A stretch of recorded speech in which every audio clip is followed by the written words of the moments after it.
بسم الله الرحمن الرحيم.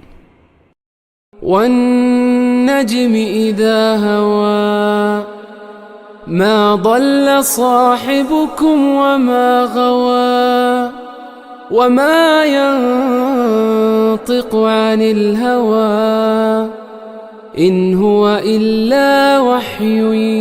يوحى علمه شديد القوى ذو مرة فاستوى وهو بالأفق الأعلى ثم دنا فتدلى فكان قاب قوسين أو أدنى فأوحى إلى عبده ما أوحى ما كذب الفؤاد ما رأى أفتمارونه على ما يرى ولقد رآه نزلة أخرى عند سدرة المنتهى عندها جنة المأوى إذ يغشى السدرة ما يغشى ما زاغ البصر وما طغى لقد رأى من آيات ربي الكبرى أفرأيتم اللات والعزى ومناة الثالثة الأخرى ألكم الذكر وله الأنثى تلك إذا قسمة ضيزى إن هي إلا أسماء سميتموها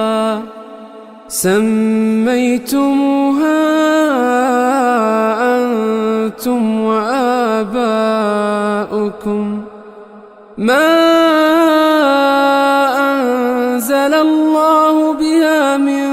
سلطان إن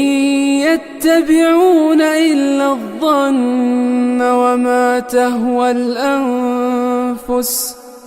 ولقد جاءهم من ربهم الهدى أم للإنسان ما تمنى فلله الآخرة والأولى وكم من ملك في السماوات لا تغني شفاعتهم شيئا إلا من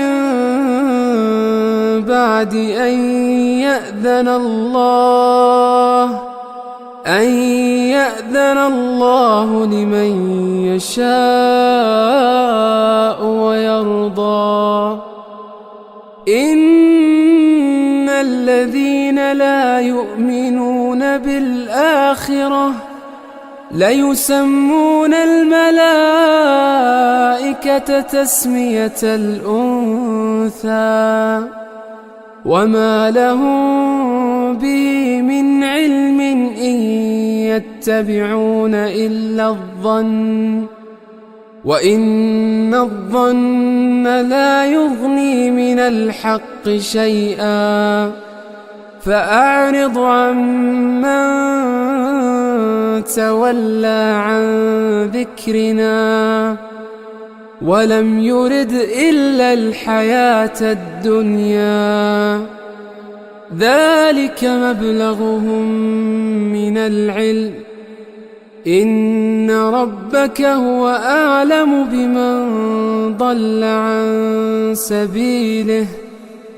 وهو أعلم بمن اهتدى ولله ما في السماوات وما في الأرض ليجزي الذين أساءوا بما عملوا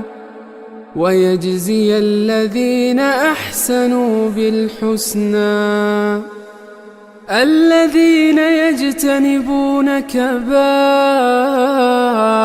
الإثم والفواحش إلا اللمم إن ربك واسع المغفرة هو أعلم بكم إذ أنشأكم من الأرض وإذ أنتم أجنة في بطون أمهاتكم فلا تزكوا أنفسكم هو أعلم بمن اتقى أفرأيت الذي تولى وأعطى قليلا وأكدى أعنده علم الغيب فهو يرى أم لم ينبأ بما في صحف موسى وإبراهيم الذي وفى ألا تزر وازرة وزر أخرى وأن ليس للإنسان إلا ما سعى وأن سعيه سوف يرى ثم يجزاه الجزاء الأوفى وأن إلى ربك المنتهى وأنه هو أضحك وأبكى وأنه هو أمات وأحيا وأنه خلق الزوجين الذكر والأنثى من نطفة إذا تمنى وأن عليه النشأة الأخرى وأنه هو أغنى وأقنى وأنه هو رب الشعرى وأنه أهلك عادا الأولى وثمود فما أبقى وقوم نوح